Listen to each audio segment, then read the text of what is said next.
G'day, weebs. How is it going? This is going to be a really quick recap because I don't have a lot of time. But essentially, last episode, we saw that Farma is going to go cure the Empress. That's the whole point. Right now, we're about 5 minutes into the episode because most of it is just them going to the Empress and the father being like, oh, what are we going to do when we get to the Empress? And now we've realized that in this particular world that he's got himself into, he can't. No one knows how to treat this particular illness, and right now, Farma is about to diagnose the illness. Spoiler alert: I've already seen this episode, and you probably should have too. There's a lot to talk about in terms of what he actually does, so that's why I'm going a little bit more quickly. If you're interested in the previous episodes, I've already put them up on my channel, and of course, this is episode 3. So I'll get up to when he diagnoses the patient, and then I'll skip to his treatment regimen that he prescribes, because he apparently can do that in this world. And then we'll compare that to real world treatment for this particular illness. All right, let's go.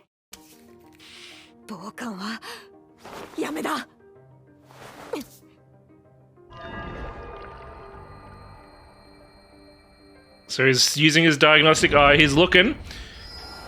Sees URTI, so upper respiratory tract infection, bronchitis, pneumonia, some sort of bacterial infection. So yeah.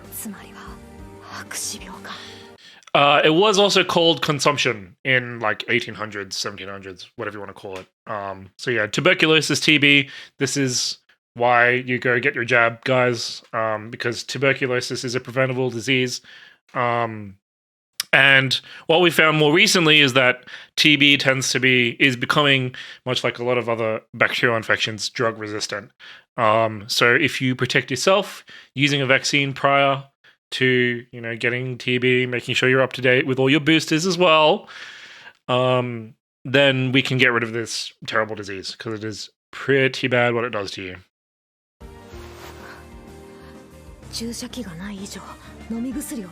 Yeah, so the treatment option he's going to prescribe generally nowadays is more likely to be done IV with a drip, mostly because it's a more efficient way of delivering medication.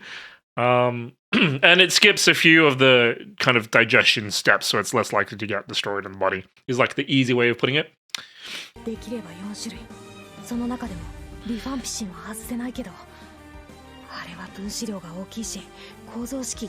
Yeah, so you might have heard him say rifampicin rather than rifampin. So rifampin is the American US name for it, but rifampicin is the international name, because US has to be special. I'll explain more about what rifampicin is later on, when he starts making all this stuff.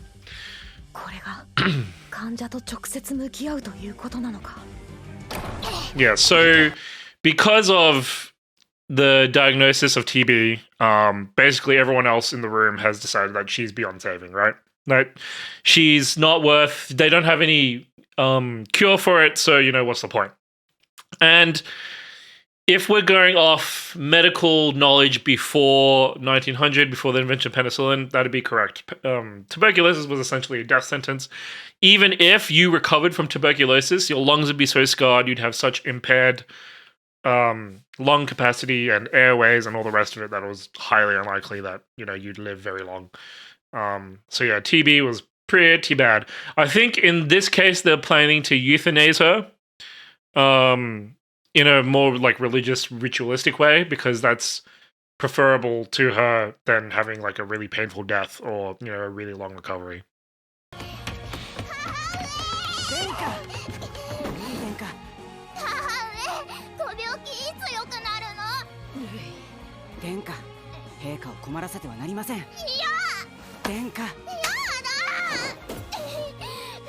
Yeah, this happens still today. Obviously not in this particular setting. Not necessarily in TB, but thankfully I haven't had to be there for those kinds of conversations all too often. Mostly it's been doctors and stuff, and I've been able to pass right on through, but yeah, it can get pretty hairy.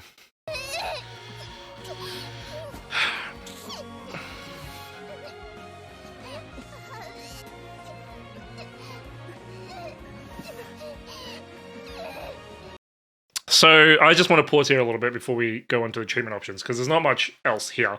But what we've seen so far has been very consistent with kind of medieval Renaissance, basically up to the 1900s medical knowledge, where people were still thinking, oh, it's like the humors, right? The four humors, or bad air or whatever. So these are all really rudimentary forms of thinking before we had the famous British experiment with cholera, determining that it was being spread through the water system, through the sewage, that kind of thing, and then also the advent of penicillin and antibiotics. So this world has been remarkably consistent. I believe that Pharma's treatment options are pretty good. And he's obviously got a good idea of what it is, thanks to his, amazing God-given power. So we'll skip ahead now to the treatment options, to what he decides he needs to synthesize, and we'll compare that to kind of real-world practice, shall we?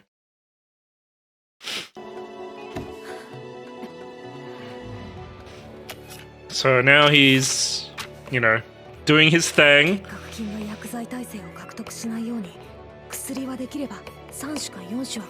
Correct. So what he's thinking right now is, because it's medieval times, relatively, right?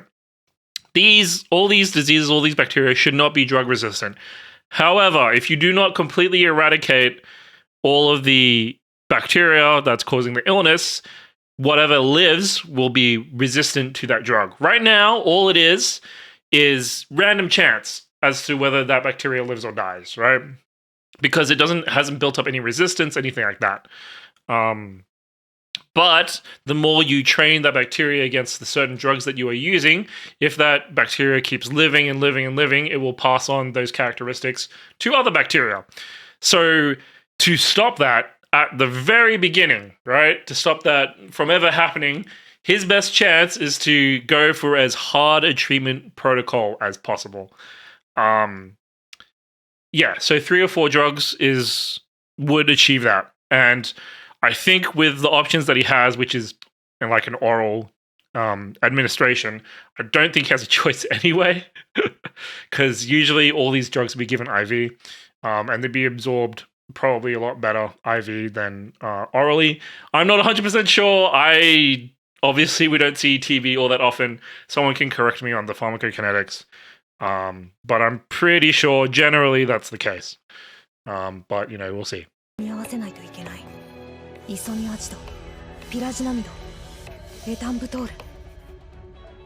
Okay, so we'll go back a little bit. So, isoniazid, pyrazinamide, ethambutol. All right, so all these 3 drugs are fairly old now. They're on the UN essential medications list, I'm pretty sure. And they were all discovered in kind of like the 70s. So these 3 of the drugs, and the other drug he said before was rifampicin. So those 4 drugs are what he's giving to his patient, to the Empress.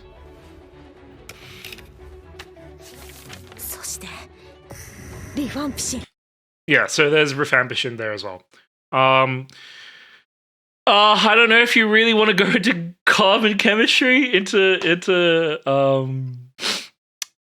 carbon chemistry, because that is a very specific chemical structure right there.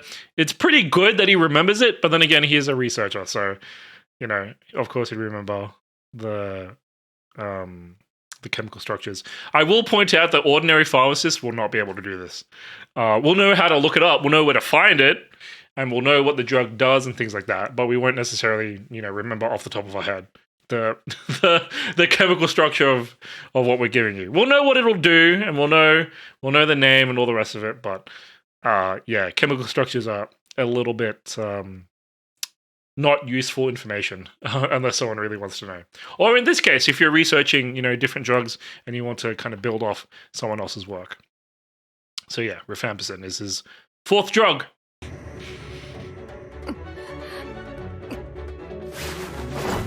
There he goes with his magical power. Let's go.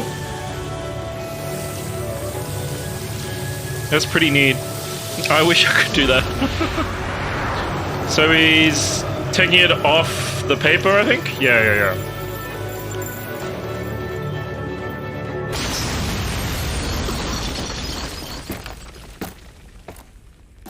Farma. Oh, Dad, not happy. 陛下の治療の準備です。たわけが白死病を治せる者などこの世におらん。驚きました。白死病を見抜いておられたのですね。そんなものとうの昔に分かっておるわ。この人は俺と違って自力で白死病を見抜いたんだ。本当に偉大な薬師なんだな。Pharmacist. That's so 知 weird. 識を振りかざすばかりが薬師ではないぞ。その知識は患者の心をも救うものでなくてはならぬ。ファルマ、患者をよく見よ。So yes, in this case, no, it's not a doctor. His dad is basically talking about the difference between curative care, palliative care, right? So curative care is when you know the illness and you know you can cure it. Palliative care, you know the illness, you know there's probably not a great set of treatment options for them. Palliative care takes a different type of person, honestly, and it's a different job because you need to know how to keep the patient comfortable in their last days, and that's why you'll see in a lot of nursing homes, that kind of thing, and in older patients in hospice care, there will be dedicated pharmacists for those roles, because that is it's not completely different, but it's a very different role compared to, dispense a antibiotic. There it goes. So this is part of a pharmacist's job sometime as well, where you need to know how to keep the patient comfortable and to stop them from panicking. And sometimes it's to stop the family from panicking, but still arming them with the knowledge of what is to come. Usually the families are pretty understanding, about these kinds of things, because they can tell, right? They've seen the deterioration in the relative or loved one, and they want hope, but they know that you, as much as you don't want to be, you have to be realistic, and you need to give them the correct information. The worst thing you can do is provide incorrect information to a patient. That ruins all the trust in the relationship between you and the patient and possibly other healthcare professionals. So for all you budding healthcare professionals out there, if you don't know the answer to something, just look it up, say that you'll get back to them as soon as you can, because it's better to get it right the first time than it is to give like a random answer, right? So yeah. We'll get to real life treatment regimen after we go through all this stuff. ましてや新薬などと出任せを口にするなど到底許されぬこと。いいえ、薬は存在します。そしてそれはあなたも飲むべきものです。Yeah, he's not wrong. The father probably contracted it from the Empress, to be honest, if he already diagnosed her with the white thing, because he's been coughing for a while too. White death, consumption, tuberculosis, same thing.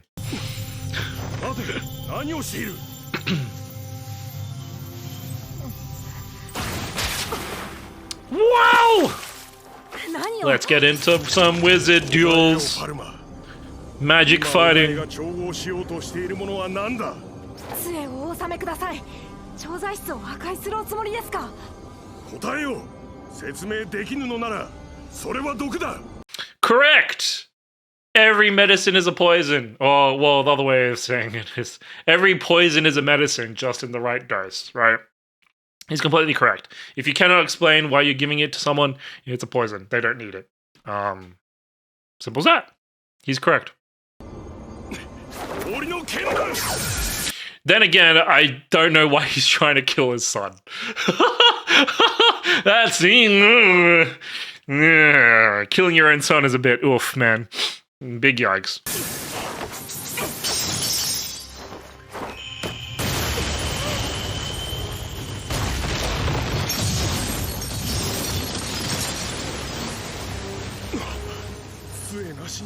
Stopped it straight up. パルマ、いや、お前は何者だ。お前はもう死んでいる。今一度問うぞ。お前は一体何者だ。I'm your son. I'm your boy. Look at me.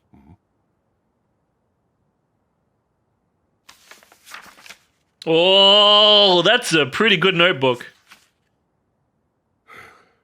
これは一体 I still don't know why half of it is in English, to be honest. 新しい薬の Because 知識で he's す。 Japanese, isn't he? 落雷を受けた日に夢で見ました。夢。あの日を境にか。はい。その方、それは正門だな。薬神の典型を受けたのか。それはわかりません。そうだったのか。なんということだ。薬神は我が息子に祝福を授けただと。お願いです。He was this close to killing you, kid. Like he was actively trying to harm you. I don't understand. This family's a bit fucked お up. 使いください。あなたが調合なさったことにすれば、宮廷での対面も保たれます。いいな。お前が作った薬はお前が差し出すのだ。Correct. Every pharmacist is responsible for whatever they dispense. All right, whatever leaves your hands, you need to be sure is the correct thing. Or if it's not, that you correct your mistake as soon as you can. 私は常々そう教えてきたはずだ。 And I just want to reiterate, that's not necessarily means that you can't make mistakes. Everyone makes mistakes. It's about learning from it and ensuring it doesn't happen next time, right? You know, mistakes are unavoidable. What can be avoided or minimized is the risk of those mistakes by making sure that the processes that you use in your everyday life or at work or whatever helps you make sure that you don't make the mistakes in the first place. 陛下はお前とお前の見立てを信じ、お前の薬に命を賭すご決意をなされた。ならばお前も名が神明を賭して薬を差し出せ。Oh, this is pretty. Oh man. 誇りというものだ。I mean, he's not wrong, but this is very high stakes. Very high stakes わ stuff. かりました。 All right, so yeah, okay, so he's made the thing. All right, so we'll go to the real life treatment options now, and I'll link this down below because it's a online resource. I thought about maybe using more of the paid resources that I as a pharmacist would use. Because in Australia there's something called the therapeutic guidelines.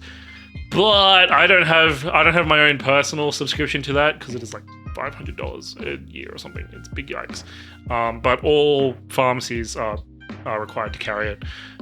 So you don't have to worry about when I'm at work or when I was working at a pharmacy. But yeah, I can't justify spending that much money on this kind of thing. So I'll put this page up on the screen for you. Standard regimens for drug-susceptible pulmonary tuberculosis. So the generic form of tuberculosis is caused by a bacteria called Mycobacterium tuberculosis. And the standard regimen for drug-susceptible tuberculosis is a 6-month course of isoniazid and rifampicin, supplemented in the first 2 months by pyrazinamide and ethambutol. Now, this is only drug-susceptible pulmonary tuberculosis because after the samples are taken from sputum or whatever that they're coughing up, They'll then isolate the bacteria and find out whether it is drug resistant or not. And if it is, then your drugs will change. I will only touch on these 4 medicines, mostly because when it gets drug resistant, it gets very crazy pretty fast. The easy way of saying it. So for drug susceptible tuberculosis, all of these drugs are dosed based on body weight. In the anime, I think they kind of hand wave it a little bit because it's an oral dosing, and all of these would be done kind of through IV. But essentially, for an adult dosage, isoniazid is, if you're administering daily, is 10 milligrams per kilogram to 300 milligrams. Rifampicin is 10 milligrams per kilogram to a maximum of 600. Usually in practice, this means 450 if they're less than 50 kilos, 600 if they're more than 50 kilos is probably where you're ending up to. Ethambutol is 15 mg per kilogram up to a maximum of 1200 daily. And pyrazinamide is 25 mg per kilogram to a maximum of 2 grams. And there's another table about how to dose that. Pyridoxine is vitamin B6 that does help with some of the side effects of isoniazid. Whoopsie! But it's not a routine thing. It's only really in exceptional circumstances or in like continuation, so past 2 months.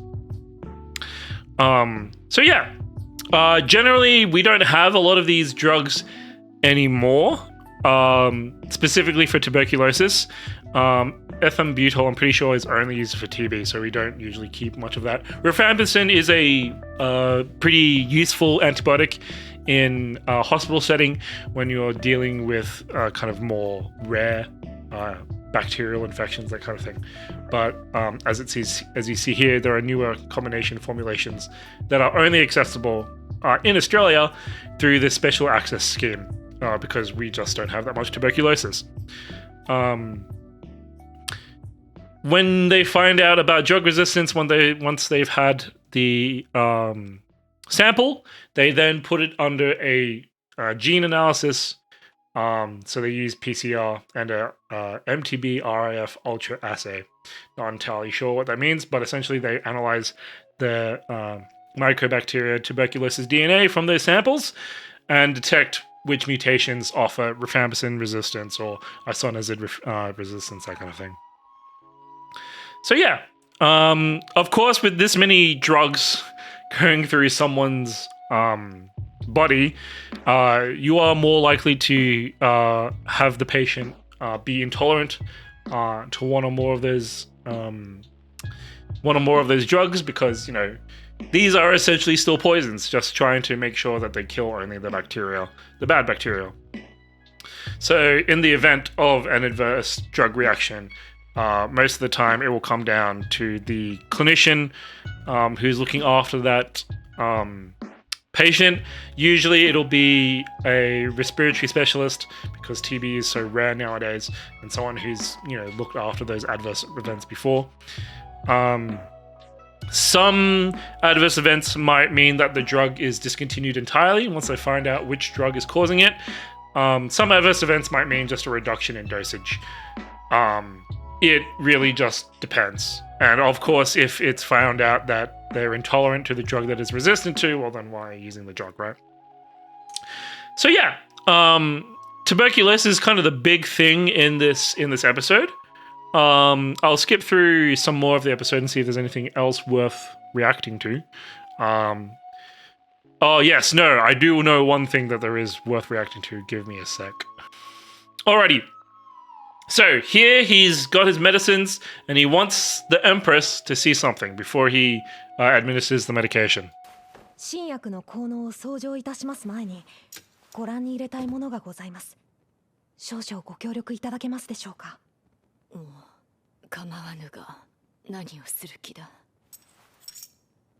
先ほど陛下から頂戴いたしました丹の標本です。So as you can see, he's trying to use some form of what's the word? Infection control handkerchief over the nose and mouth, mask up. Obviously, it's not great. It's not like an actual mask, but it'll do. And he's about to present a microscope slide of the Empress's own sputum through a rudimentary microscope. それを目に近づけて明かり越しに穴を覗いてみてください。こうか。Ooh, okay, now I need to go back a little bit. Ooh, just missed it. And it comes into focus. Okay. Yeah, there it is. So, I don't know if this is an actual slide, but I wouldn't be surprised. Because that looks very good from what little microbiology I remember and what I've done. So yeah, this is kind of what your sputum would look like if you had tuberculosis, I suppose. Pretty interesting. It is also pretty interesting that he did manage to make a really small microscope that isn't unheard of, but he must have been able to get lenses from somewhere really quickly. Microscopes were generally available from probably like the 1700s, I think, 1700s, 1800s, something like that. Of course, you need to use sunlight or some other not great electric light or anything like that. You'd have to hold it up to the sun or whatever. But you'd be able to see small stuff like this pretty clearly.